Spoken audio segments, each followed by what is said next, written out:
Guys जरा सोचिए आप अपनी सुपर कार में बैठकर अपने दोस्त की पार्टी में जा रहे हो। ड्राइव करते समय आपको आपके दोस्त का कॉल आता है सिर्फ ये पूछने के लिए कि भाई कहाँ मर गया, अभी तक पहुंचा क्यों नहीं। आप उस कॉल का रिप्लाई देने के लिए फोन उठा ही रहे थे, लेकिन अचानक से आपका स्टीयरिंग व्हील पर से बैलेंस बिगड़ जाता है और आपका एक बहुत ही बुरा एक्सीडेंट हो जाता है।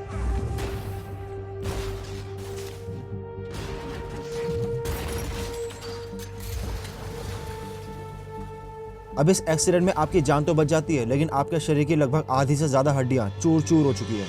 अगले दिन आपको हॉस्पिटल में होश आता है और आप अपनी हालत को देखकर अपनी सुपर पावर्स का इस्तेमाल करके टाइम को एक दिन रिवाइंड कर देते हो। और इस बार आप कोई कॉल उठाओगे ही नहीं ताकि आपका कोई एक्सीडेंट ही ना हो। दैट मीन्स इतना सब कुछ होने के बाद भी आप आराम से उस पार्टी में पहुंच जाते हो जैसे कुछ हुआ ही ना हो। अब आप सोच रहे होंगे कि भाई सटिया गया है क्या, ऐसा सिर्फ फिल्मों में होता है। व्हाट इफ मैं आपको कहूं जो अभी आप अपने दिमाग में इमेजिनेशन कर रहे हो, ये एक बहुत ही छोटी सी कैपेबिलिटी है एक टाइप 6 सिविलाइजेशन के बीइंग की। एंड गेस व्हाट, शायद ऐसे इमेंस पावर वाले टाइप 6 सिविलाइजेशन के बीइंग आज हम लोगों के बीच में रह भी रहे हैं। वो आपका कोई दोस्त हो सकता है, आपका कोई पड़ोसी हो सकता है, आपके कॉलेज का टीचर हो सकता है। वो बात अलग है आप अपने टीचर को पहले से ही एलियन मानते हो, बट ट्रस्ट मी वो कहीं भी मौजूद हो सकते हैं। बस फर्क इतना है कि दे आर सो पावरफुल कि वो लॉज ऑफ फिजिक्स, सभी dimensions, reality, timeline, natural laws, इन सब के परे होते हैं। मतलब वो इन सभी चीजों को इतनी आसानी से कंट्रोल कर सकते हैं जितनी आसानी से हम अपने टीवी रिमोट से अपने टीवी को करते हैं। और शायद इसी वजह से उनके हमारे बीच होने पर भी हम उनकी मौजूदगी महसूस नहीं कर सकते। रीजन, शायद आप ये कह सकते हो that we are not worthy enough और we are not capable enough. और ये तो मैं बस टाइप 6 सिविलाइजेशन के बीइंग की कैपेबिलिटीज बता रहा हूँ। इससे ऊपर के क्रीचर्स यानी टाइप 7 सिविलाइजेशन किस बला का नाम है, आप ये जानोगे तो आप शायद अपने अस्तित्व पर ही शक करने लगोगे।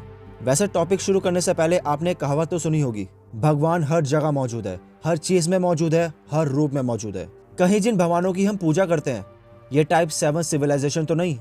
And no I am not kidding, मैं ये सब चीजें हवा में नहीं बोल रहा हूँ, बल्कि मैं खुद से तो ये सब बोल ही नहीं रहा हूँ।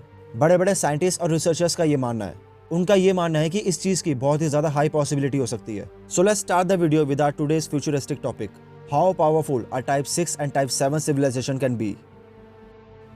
आपने ड्रैगन बॉल सुपर में ग्रैंड जीनो का कैरेक्टर कभी देखा हो तो आपको पता होगा कि वो कितना ज्यादा पावरफुल था। ही वाज सो पावरफुल कि वो कुछ ही सेकंड्स में पूरे यूनिवर्स को वेपराइज कर सकता था। और वहीं उसका उल्टा अगर वो चाहे तो ऐसे कई यूनिवर्स वो क्रिएट भी कर सकता था। सिंपली अगर कहें so he was so powerful that he can create and destroy whole universe within a second. इस पूरे यूनिवर्स, मल्टीवर्स और सभी डायमेंशन में ऐसी कोई भी चीज नहीं जो उसके कंट्रोल के बाहर हो। अब इसी चीज को अगर आपको किसी कॉमिक कैरेक्टर से रिलेट करना हो तो मार्वल यूनिवर्स के फैंस इसे द वन अबव ऑल से रिलेट कर सकते हैं और डीसी यूनिवर्स के फैंस इसे द प्रेजेंस से रिलेट कर सकते हैं। एंड माइंड यू, ये इतने पावरफुल बीइंग्स होने के बावजूद भी सिर्फ टाइप 6 सिविलाइजेशन की कैटेगरी में आते हैं। टाइप 7 तो इन बीइंग्स की इमेजिनेशन से भी परे होते हैं। आपने कभी ना कभी GTA गेम्स तो जरूर खेले होंगे जिसमें एक अलग ही दुनिया चल रही होती है। हमारी दुनिया की तरह ही उसमें लोग होते हैं, उनके घर होते हैं, लोग कार ड्राइव कर रहे हैं, शॉपिंग कर रहे हैं। आप अगर अपने प्लेयर के पर्सपेक्टिव से देखोगे तो ये उनकी पूरी दुनिया होती है। उसे लग रहा होता है कि वो जो कुछ भी कर रहा है, जहां भी जा रहा है, वो सब अपनी मर्जी से कर रहा है। बट इन रियलिटी आप वो शख्स हो, या फिर आप कह सकते हो कि आप उस गेम प्लेयर के लिए टाइप 6 के बीइंग्स हो जो अपने घर में बैठकर अपने छोटे सा कंसोल से उसकी पूरी जिंदगी कंट्रोल कर रहे हो। उस प्लेयर के लिए वो शहर उसका घर है, एक हकीकत है, लेकिन आपके लिए महज एक वीडियो गेम जो आपने अपने बस एंटरटेनमेंट के लिए बनाया है। क्या हुआ, आप कहीं ये तो नहीं सोच रहे कि हमारी दुनिया भी किसी एडवांस सिविलाइजेशन की वीडियो गेम तो नहीं? और हम जो आज खुद को इंडिपेंडेंट समझते हैं वो कुछ नहीं बल्कि टाइप 6 सिविलाइजेशन बीइंग के कंसोल से कंट्रोल हो रहे बस एक वीडियो गेम प्लेयर है जो सिर्फ उनके विजुअलाइजेशन, एंटरटेनमेंट या फिर टाइम पास के लिए बनाए गए हैं। Well this shit sounds hilarious right, but type 6 civilization actual में इतने ज्यादा पावरफुल होते हैं। और ये जो कुछ भी मैंने आपको बोला है वो सिर्फ मेरा नहीं बल्कि बड़े बड़े साइंटिस्ट और रिसर्चर्स का कहना है कि ये दुनिया बस एक स्टिमुलेशन हो सकती है जहाँ कुछ रूल्स एंड रेगुलेशंस है जिन्हें कोई हायर एडवांस सिविलाइजेशन कंट्रोल कर रही है। वेल आप जरा अपने आसपास देखो और समझो। अगर आपने कभी GTA 5 या फिर कोई भी गेम ऐसा खेला हो तो आपको पता होगा कि उनमें कुछ लिमिटेशंस होती हैं, कुछ ऐसी लिमिटेशंस जिनको आप ब्रेक नहीं कर सकते। फॉर एग्जाम्पल, आप मैप के बाहर नहीं जा सकते। बिल्कुल ठीक उसी तरह से हमारी दुनिया में भी कुछ ऐसी चीजें हैं, कुछ ऐसे रूल्स हैं जिन्हें हम ब्रेक नहीं कर सकते। लाइक हम लाइट की स्पीड को हासिल नहीं कर सकते, इंटरगैलेक्टिक ट्रैवल नहीं कर सकते, एक डायमेंशन से दूसरे डायमेंशन में जंप नहीं कर सकते, लॉज ऑफ फिजिक्स को ब्रेक नहीं कर सकते। वेट, लॉज ऑफ फिजिक्स को ब्रेक नहीं कर सकते?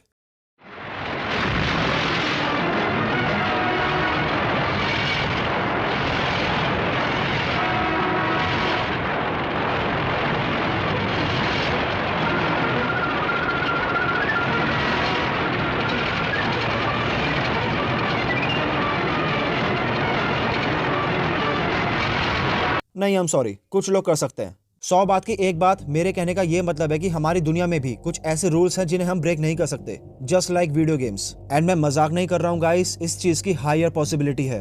अगर आपको अभी भी समझ नहीं आया तो मैं आपको इस कॉन्सेप्ट से रिलेटेड एक मूवी सजेस्ट करना चाहूंगा, रेयान रेनॉल्ट की फ्री गाय। जिस कॉन्सेप्ट की अभी हम बात कर रहे हैं बिल्कुल उसी कॉन्सेप्ट के ऊपर बेस्ड है। माइंड ब्लोइंग मूवी है, it will worth giving your time. मतलब शायद अब आपको ये पता चल गया होगा, काइंड ऑफ ये आइडिया हो गया होगा कि एक टाइप 6 सिविलाइजेशन किस लेवल की पावरफुल हो सकती है। हमारी जैसी सिविलाइजेशन को खुद से क्रिएट करना, सभी लॉस, सभी टाइमलाइन, सभी डायमेंशन, सभी रियलिटी को आसानी से कंट्रोल करना अनइमेजिनेबल पावर है। लेकिन जब टाइप 6 सिविलाइजेशन ही इतनी ज्यादा पावरफुल है जिसके आगे कोई और गोल बचा ही नहीं, तो टाइप 7 किस बला का नाम है। टाइप 7 की एबिलिटीज के बारे में जानने से पहले शॉर्ट में इससे पहले की जो सिविलाइजेशन है उसके बारे में जान लेते हैं। इसमें ज्यादा टाइम नहीं लूंगा, जल्दी जल्दी इनको निपटा चलते हैं। साल 1964 में एक एस्ट्रोफिजिसिस्ट निकोलाई कार्डिशेव ने सिविलाइजेशन की एडवांसमेंट को क्लासिफाई करने के लिए एक स्केल इजाद किया था, कॉल्ड द कार्डिशेव स्केल। अब जो सिविलाइजेशन जितनी ज्यादा एडवांस होगी वो उतनी ज्यादा एनर्जी यूज कर रही होगी, ऊर्जा खर्च कर रही होगी, और इसी एनर्जी कंजप्शन के बेसिस पर उन्होंने 3 टाइप की सिविलाइजेशन सामने रखी, टाइप 1, टाइप 2 एंड टाइप 3। लेकिन लेटर ऑन आज के मॉडर्न साइंटिस्ट ने स्केल के अंदर 4 और लेवल्स ऐड कर दिए, type 4, type 5, type 6 and type 7। Type 1 civilization की अगर हम बात करें तो कोई सिविलाइजेशन जो अपने प्लेनेट की 100% एनर्जी को खर्च कर सके, यानी अगर कोई सिविलाइजेशन अपने ग्रह की सारी ऊर्जा को खर्च कर सके, उसे पूरी तरह से निचोड़ सके, तो वो टाइप 1 सिविलाइजेशन कहलाई जाएगी। इसके बाद टाइप 2 सिविलाइजेशन वो है जो अपने ग्रह के साथ साथ अपने होस्ट स्टार की एनर्जी को भी 100% निचोड़ सके यूजिंग द डायसन स्फीयर। अब डायसन स्फीयर एक ऐसा मेगा स्ट्रक्चर होता है जो लाखों सोलर पैनल्स का यूज करके सूरज की सारी ऊर्जा को एब्जॉर्ब कर पाता है और फिर उसे वो सिविलाइजेशन यूज कर पाती है। अब जब सूरज की ऊर्जा हमारी हथेली पर है, जस्ट लाइक स्पाइडरमैन के डॉक्टर ऑक्टोपस की तरह, The power of the sun in the palm of my hand. तो उस एनर्जी का यूज करके हम अपनी गैलेक्सी के हर एक स्टार की एनर्जी बिल्कुल इसी तरह से एब्जॉर्ब कर पाएंगे। जरा सोचिए, हमारी गैलेक्सी में लाखों स्टार्स हैं और उन लाखों स्टार्स की कंबाइंड एनर्जी कितनी होगी। और जिस दिन हम ऐसा कर पाएंगे उस दिन हम बन चुके होंगे एक highly advance type 3 civilization, masters of our own galaxy, या फिर आप कह सकते हो we will become the guardians of our galaxy. अब वो कहते हैं ना, इंसान की भूख कभी शांत नहीं होती, और इसीलिए जैसे जैसे एडवांसमेंट बढ़ती चली जाएगी वैसे वैसे हमें इतने लाखों स्टार्स की एनर्जी भी कम लगने लगेगी, और फिर हम इस गैलेक्सी के ही नहीं बल्कि पूरे यूनिवर्स के सभी stars, neutron stars,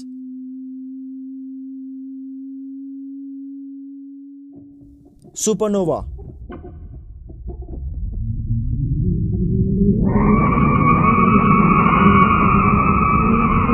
gamma ray burst explosion,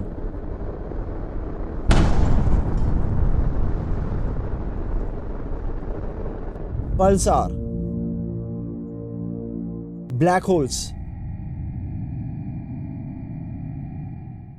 ऐसे ऑब्जेक्ट से एनर्जी एब्जॉर्ब करने लगेंगे जो इस यूनिवर्स के सबसे ज्यादा एनर्जी रेडिएटिंग ऑब्जेक्ट्स हैं। एंड गेस व्हाट, इस एनर्जी की मदद से हम न्यू स्टार्स को क्रिएट और डिस्ट्रॉय तक कर पाएंगे, इंटरगैलेक्टिक ट्रैवल कर पाएंगे यूजिंग वर्म होल्स, यूनिवर्स में जहां मर्जी वहां अपनी सभ्यता को बसा पाएंगे। Even we will become so powerful कि हम खुद से ही एक टाइप 0 सिविलाइजेशन को क्रिएट कर पाएंगे और उसे अपने हिसाब से कंट्रोल कर पाएंगे, जस्ट लाइक वीडियो गेम्स। और यही है टाइप 4 सिविलाइजेशन की एबिलिटीज। और इसीलिए टाइप 4 सिविलाइजेशन और उनके आगे जो सिविलाइजेशन आती है, साइंस के नजरिए से ये गॉड लेवल क्रीचर्स होते हैं, बिकॉज ये हमारी जैसे दुनिया को खुद से क्रिएट कर पाते हैं। टाइप 5 सिविलाइजेशन, इस सिविलाइजेशन के बीइंग सिर्फ इस यूनिवर्स को ही नहीं बल्कि पैरेलल यूनिवर्स, मल्टी डायमेंशनल्स और मल्टीवर्स तक को कंट्रोल कर पाते हैं। जब चाहे तब किसी भी यूनिवर्स में ट्रैवल करके वहां की एनर्जी को खुद के डेवलपमेंट के लिए यूज कर पाते हैं, और बड़ी से बड़ी गैलेक्सीज को चुटकियों में डिस्ट्रॉय करना इनके लिए बाएं हाथ का खेल होता है। अब आपको अगर टाइप 5 सिविलाइजेशन का एक स्ट्रॉन्ग एग्जांपल चाहिए तो मार्वल्स की इंटरनल मूवी में आपने एरेशम नाम का एक कैरेक्टर देखा होगा। You can consider that thing as a type 5 civilization, but एक लिमिट इनकी भी है, जैसे लॉज ऑफ नेचर और लॉज ऑफ फिजिक्स को ब्रेक नहीं कर सकते, और इसी कमी को पूरा करते हुए एंट्री होती है टाइप 6 सिविलाइजेशन की। These creatures can literally do anything they want.